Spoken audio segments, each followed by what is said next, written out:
सुप्रभात बच्चों। कोरोना महामारी के इस दौर में आप लोग अच्छे होंगे, स्वस्थ होंगे और आप लोगों से हम ये उम्मीद करते हैं कि भले ही आप घरों में हैं लेकिन पढ़ाई अपनी जारी रखें, क्योंकि पढ़ाई बहुत ज़रूरी है जीवन के लिए। तो इस कड़ी में हम आगे बढ़ते हैं। जो अपवर्तन हम कर रहे हैं वो कल हमने पढ़ा था उत्तर पृष्ठ पर अपवर्तन, आज हम हैं उत्तर पृष्ठ पर अपवर्तन। तो उत्तर पृष्ठ हमारा क्या है, ये जो है SES एक उत्तर पृष्ठ है और इसका मुख्य अक्ष आप देख रहे हैं यहाँ पर। मुख्य अक्ष के बिंदु O पर कोई वस्तु रखी गई है, यहाँ से O पर रखी वस्तु पर से जब प्रकाश आपतित होता है तो प्रकाश किरण उस के पृष्ठ के बिंदु A पर टकराता है। टकराने के फलस्वरूप वह वहाँ पे अपवर्तन की घटना होती है और अपवर्तन की घटना चूंकि प्रकाश किरण विरल माध्यम से सघन माध्यम में जा रहा है, दो माध्यम क्या है, सघन है। विरल माध्यम से सघन माध्यम में जाने पर प्रकाश की किरण अभिलंब की ओर झुक जाती है। इस तरीके से आपने देखा, यहाँ पे देख रहे हैं कि अभिलंब और आपतन आपतित किरण के मध्य बनने वाला कोण आपतन कोण है और यहाँ अभिलंब और अपवर्तित किरण के मध्य बनने वाला कोण जो है क्या है, वो अपवर्तन कोण है। इस तरीके से यहाँ पे हम पूरी डिटेल से लिखती है कि यहाँ पे अपवर्तित किरण AI है जो कि बिंदु A पर मिलती है। कोण OAN बराबर I, कोण CAI बराबर R, ये आपका कोण है। CAI बराबर R अपवर्तन कोण। त्रिभुज AOC आप देखेंगे, त्रिभुज पहला वाला त्रिभुज अगर आप देखेंगे इस त्रिभुज को तो बहिष्कोण I बराबर अल्फा प्लस गामा। दूसरा त्रिभुज आपका है क्योंकि आपने R के लिए निकालना है, तो ये वैल्यू आपकी क्या है, यहाँ पे गामा जो वैल्यू है वो गामा बहिष्कोण बराबर R प्लस बीटा, और यहाँ से निकालेंगे R की वैल्यू R बराबर गामा माइनस बीटा। इस प्रकार से स्नेल का नियम के अनुसार से हम देखेंगे, यहाँ पे दो समीकरण हमारे पास मिल गए। Sine I upon sine R equal to क्या है, sine I upon R equal to क्या है, वो है N। और इस तरीके से छोटे द्वारा का अगर ये लेंस है तो उस अवस्था में आपकी जो वैल्यू है I और R के मान क्या होंगे, छोटे होंगे, और उस स्थिति में I upon R equal to N।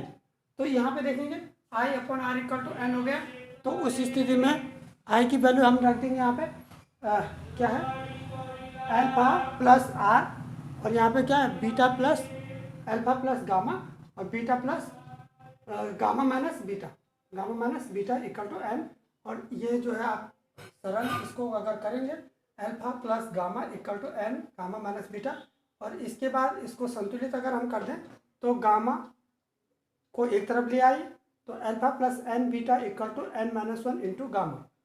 इसी प्रकार से जब यहाँ तक हम पहुँच गए तो अल्फा बीटा गामा के मान हमें इसमें रखने पड़ेंगे, और अल्फा बीटा गामा के मान को निकालने के लिए हमें ये चीज़ ध्यान रखना है कि छोटे द्वारा के लिए हमारा जो है बिंदु A जो है आपका P के निकट होगा, और बिंदु A से हमने क्या किया, अभिलंब, क्योंकि हम इसको जो है अल्फा बीटा गामा कोणों के मानों को निकालने के लिए हम यहाँ पे एक समकोण त्रिभुज का निर्माण करते हैं। तो यहाँ पे M हमने एक लंब डाल दिया मुख्य अक्ष पर, तो उस स्थिति में A P के निकट होगा, उसी प्रकार से M भी P के निकट होगा।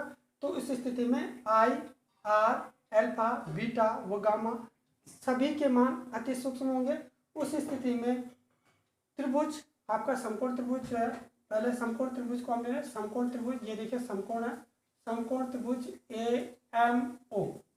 AMO से देखेंगे अल्फा लंब बटे आधार, लंब क्या है, AM बटे MO।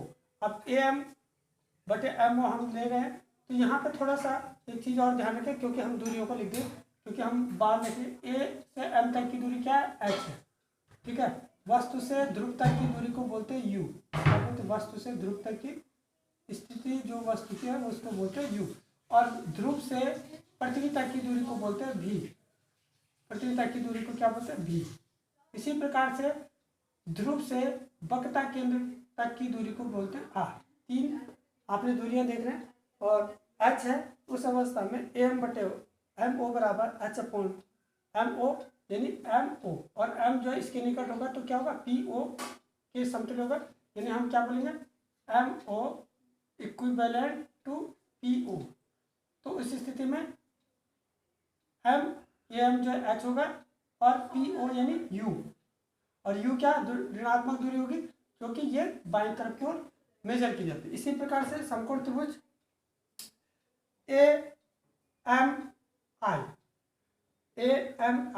यानी हम क्या करेंगे यहाँ पे बीटा की मान निकालेंगे, तो tan beta equal to beta हो जाएगा ए एम बटे एम आई यानी एच अपॉन एम, ये निकट है तो पी के समतुल्य होगा, तो यहाँ पे हम क्या लिखेंगे M I equal to P I, M I equal to P I. तो यहाँ पे आप देखेंगे दूरी है धनात्मक है, तो धनात्मक दूरी पर एच अपॉन प्लस भी हो जाएगा। इस तरीके से आपने देखे कि किस प्रकार से अल्फा बीटा का। तो देखिए बच्चों यहाँ पे अब देखिए हमारा अल्फा और बीटा गामा, बीटा के तो हमने मान निकाल, अब गामा निकालना है। गामा ये है तो गामा क्या समकोण त्रिभुज ए एम सी से हम निकालेंगे tan gamma equal to A M बटे एम सी बराबर हो जाएगा ए एम तो की जगह पे एम सी की जगह पे पी सी बराबर ए एम क्या होगा एच अपॉन पी सी की वैल्यू क्या होगी पी और सी के बीच की दूरी बटा त्रिज्या आपकी होती है।